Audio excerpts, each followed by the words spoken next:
Hello everyone, आपका स्वागत है मेरे चैनल योर फुजोशी में। आप लोग कैसे हैं? आई होप कि आप लोग ठीक होंगे। तो चलिए हम अपनी स्टोरी की स्टार्टिंग करते हैं।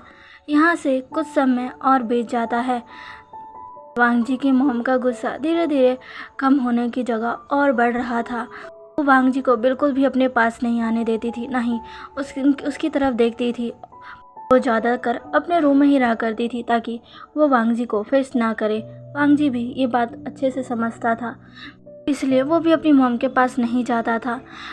जब भी उसे मन करता था अपने मॉम के पास जाने की, तब वो अपनी मॉम को दूर से ही देखता या रात को उनके सो जाने के बाद उनके पास चला जाता था। उनके हाथों को पकड़कर उस पर अपना सर रखकर थोड़ी देर वैसे ही रहता था। उसकी आंखों में से आंसू निकलते रहते थे। उसे अभी अपनी मॉम चाहिए थी, पर उसे पता था उसकी मॉम उससे बहुत गुस्सा है और वो जब तक विंग को उसकी मॉम के पास नहीं ले आता तब तक शायद उसकी मॉम ऐसे ही रहने वाली है। एक बार वांग जी कैसे भी विंग को ढूंढकर यहाँ ले आए तो क्या पता उसकी मॉम का गुस्सा थोड़ा सा तो शांत हो, क्योंकि उसकी मॉम वांग जी से भले ही गुस्सा है, लेकिन जब भी वांग जी अपनी मॉम को एक बार चेक करने के लिए उनके पास आता है, तब वो वांग जी से विंग के बारे में ज़रूर पूछती है। भले ही वो वांग जी से बात ना करती हो, लेकिन वो वांग जी की तरफ बिना देखे ज़रूर पूछती रहती है कि क्या विंग मिला। वांग जी जो कि कहता है अभी नहीं, पर मैं उसे जल्दी ढूंढ लूँगा। इस बात पर वांग जी की मॉम कुछ भी नहीं कहती है।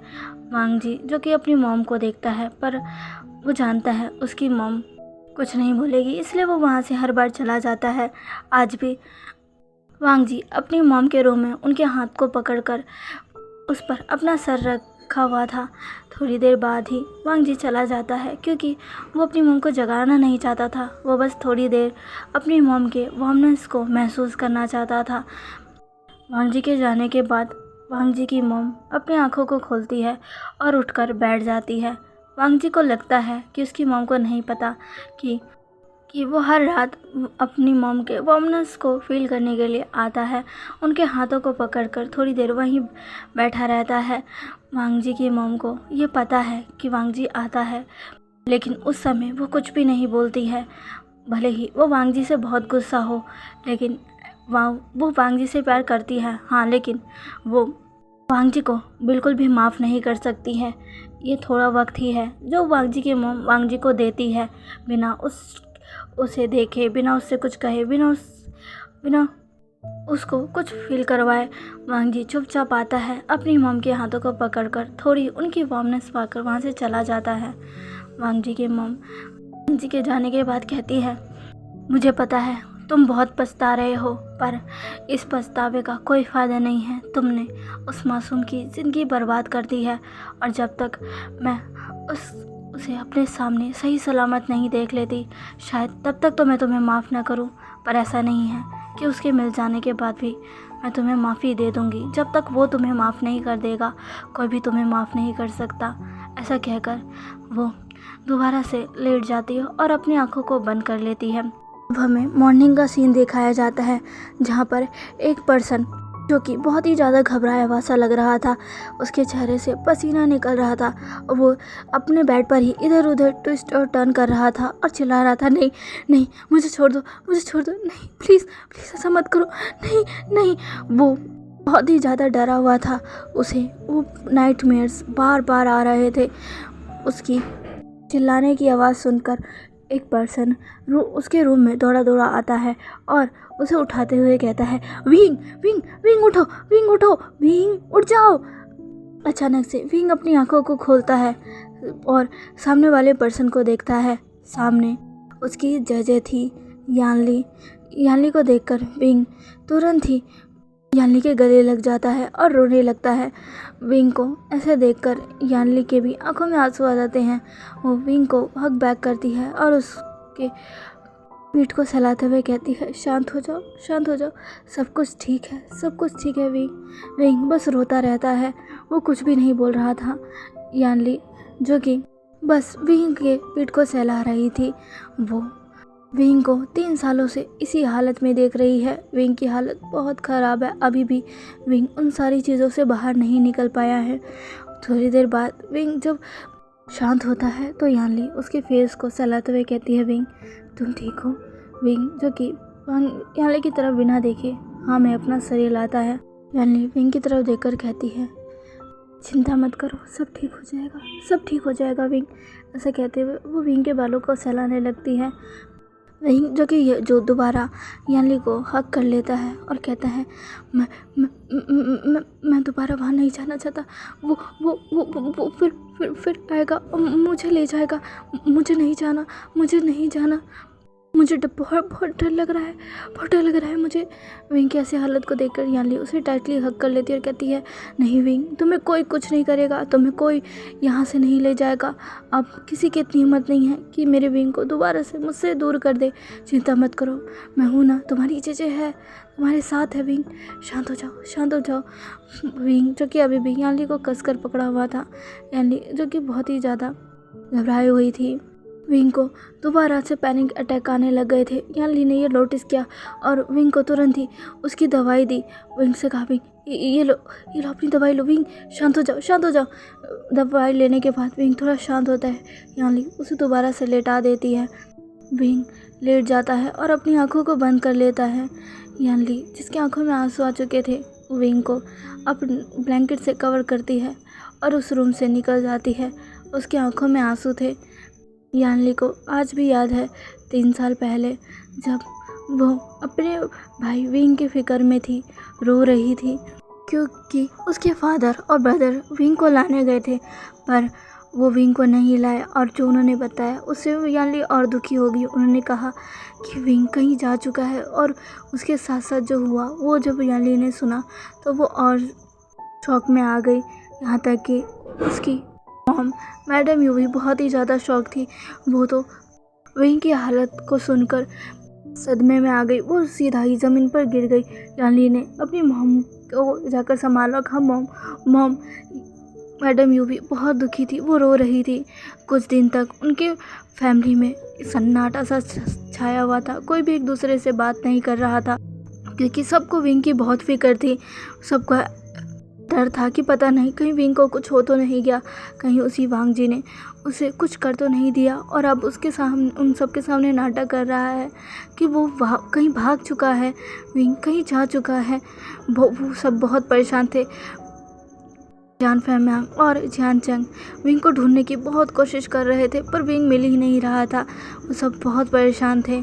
वो सब एक साथ बैठे हुए थे और विंग को याद कर रहे थे। विंग की मॉम के हाथों में विंग के आंट के हाथों में विंग की मॉम की फ़ोटो थी जिसे देखकर वो बहुत रो रही थी। उन्होंने अपनी फ्रेंड से किया गया वादा पूरा नहीं किया।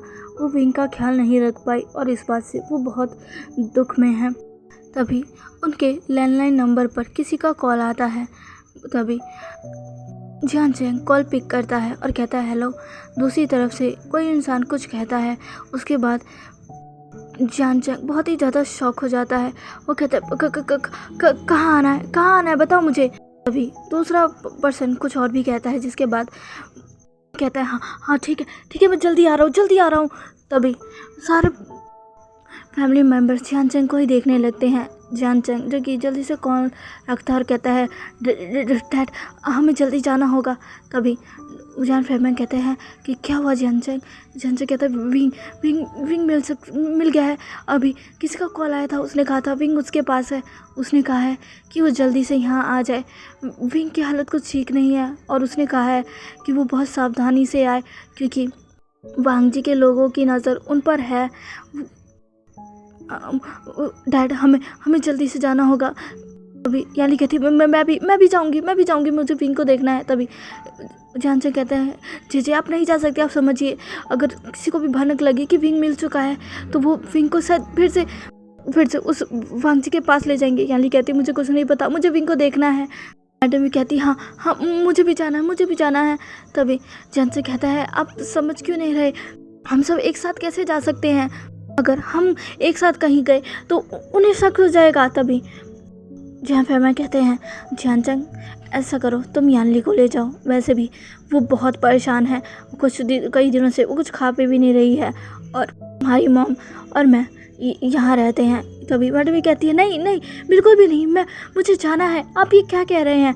तभी जियान फैमा कहते हैं, यूँ समझा करो, अगर इस वक्त हम सब गए तो क्या पता वांग जी को शक हो जाएगा और फिर वो हमारे विंग को फिर से छीन लेगा। तुम चिंता मत करो, पहले जियानचंग और यानली को जाकर देखने दो कि वो हमारा विंग है भी कि नहीं। एक बार कंफर्म हो जाए फिर मैं जल्दी ही तुम्हें वहाँ लेकर जाऊँगा। मैडम भी कहती है, पर तभी जियान फैमा कहते हैं, प्लीज़ यू मैडम, यू अब कुछ नहीं कहती। तभी जियानचंग कहते हैं, ठीक है जीजे आप चलिए। यानली अब तुरंत ही जियानचंग के साथ जाती है। कुछ देर बाद वो एक जगह पहुंचते हैं, जो जगह कुछ ज़्यादा अच्छी नहीं लग रही थी। यानली और जियानचंग उस जगह को देखकर हैरान थे। जियानचंग कहता है, ये कैसी जगह है। तभी यानली कहती है कि क्या हमारा विंग यहाँ पर सच में है।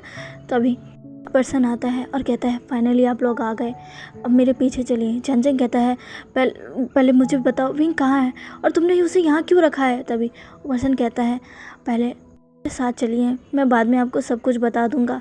ऐसा कहते हुए वो पर्सन उन्हें एक जगह लेकर जाता है और वहाँ पर वो एक घर देखते हैं जो कि लकड़ी से बना था। ज़्यादा अच्छा तो दिख नहीं रहा था।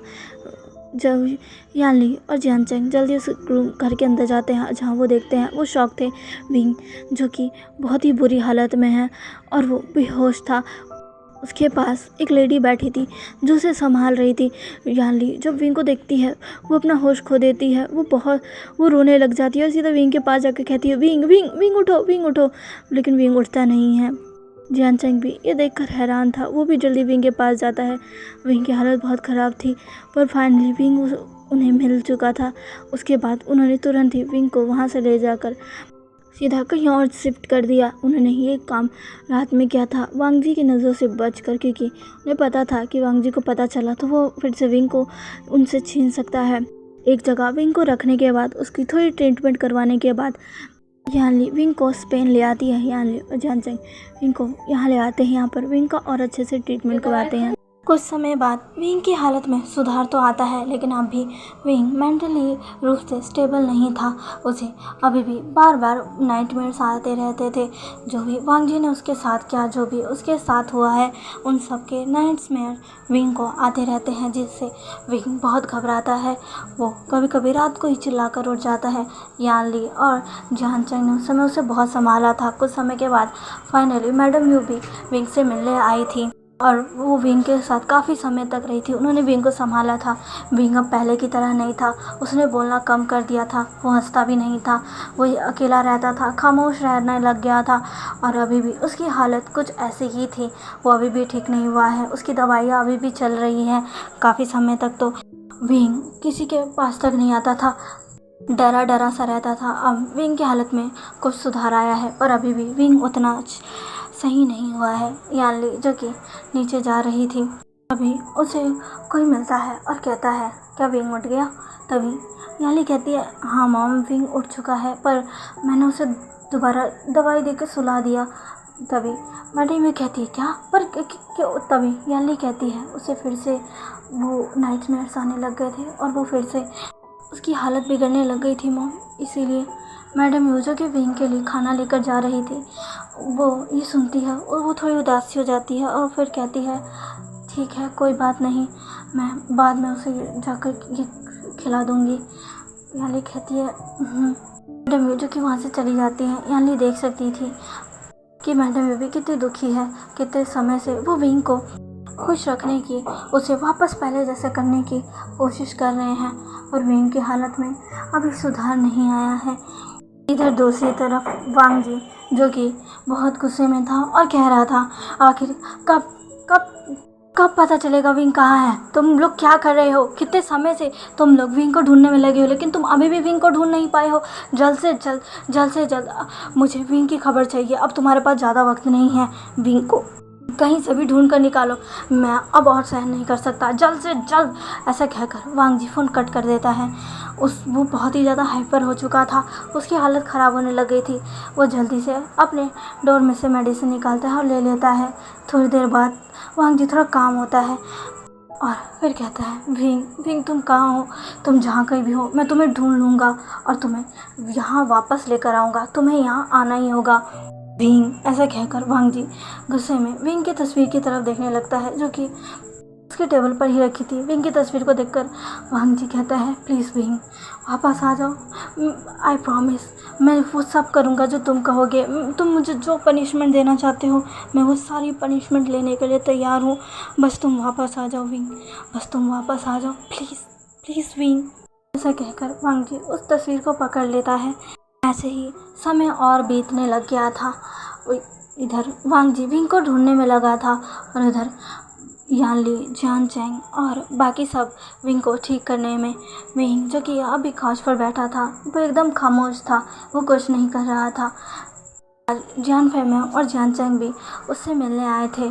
जियान चैंग विंग के पास आता है और सीधा आकर उसे हक कर लेता है और कहता है, विंग कैसे हो तुम ठीक हो ना? देखो मैं तुम्हारे लिए क्या लाया हूँ। ऐसा कहकर जियान चैंग जो विंग के लिए लेकर आया था वो विंग को दिखाने लगता है। विंग बस देख रहा था, वो कुछ नहीं कह रहा था, यहाँ तक कि उसने जियान चैंग को हक बैक भी नहीं किया था जब जियान चैंग ने उसे हक किया था।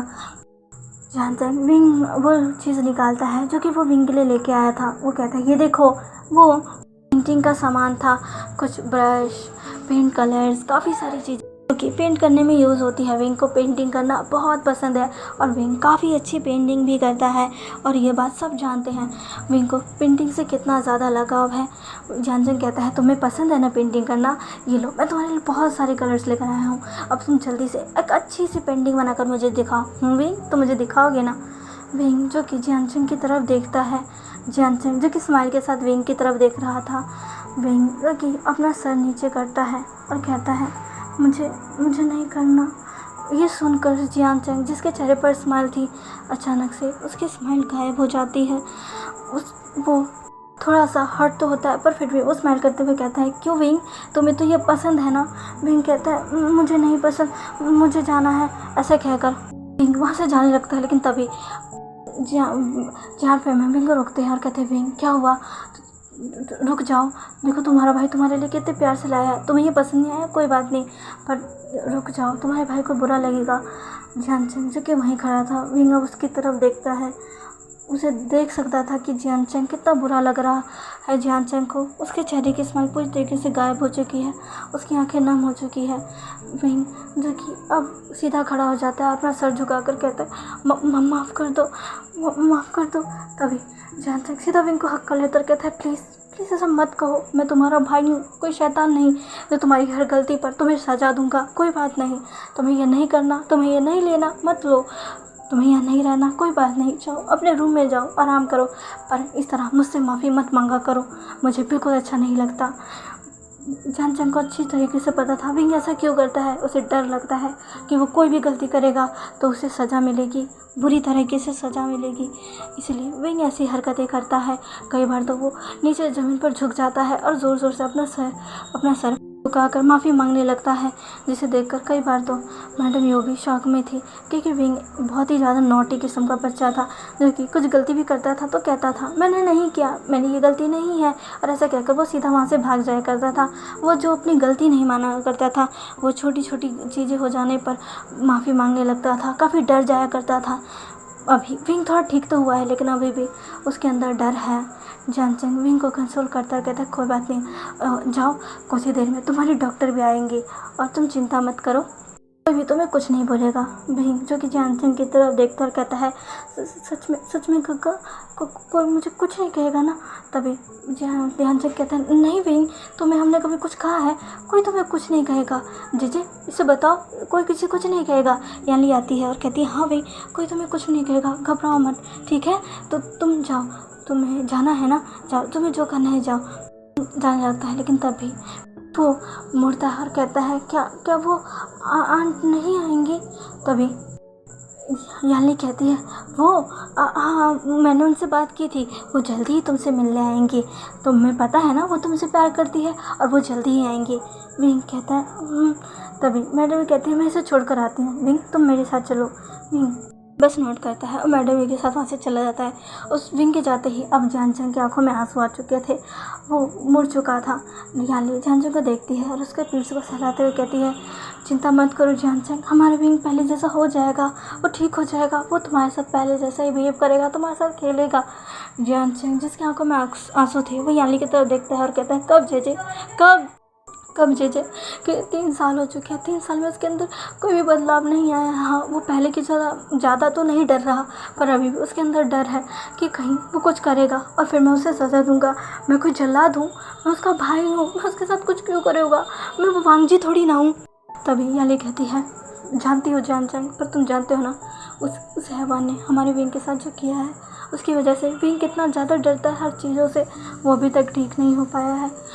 बस उम्मीद कर सकते हैं। जानचंग कहता है आज यार मैं उसे नहीं छोड़ूंगा। और ऐसा कहकर जानचंग गुस्सा करने लगता है। इधर दूसरी तरफ वांगजी को कॉल आता है। कॉल सुनकर वांगजी के चेहरे पर स्माइल आ जाती है और वो कहता है ठीक है तो चलिए गाइस आज के लिए बस यहीं तक। आज का वीडियो कैसा लगा प्लीज़ मुझे कमेंट करके ज़रूर बताइएगा और प्लीज़ मेरे चैनल को लाइक शेयर एंड सब्सक्राइब कर दीजिएगा। मिलते हैं इसके नेक्स्ट पार्ट में, बाय।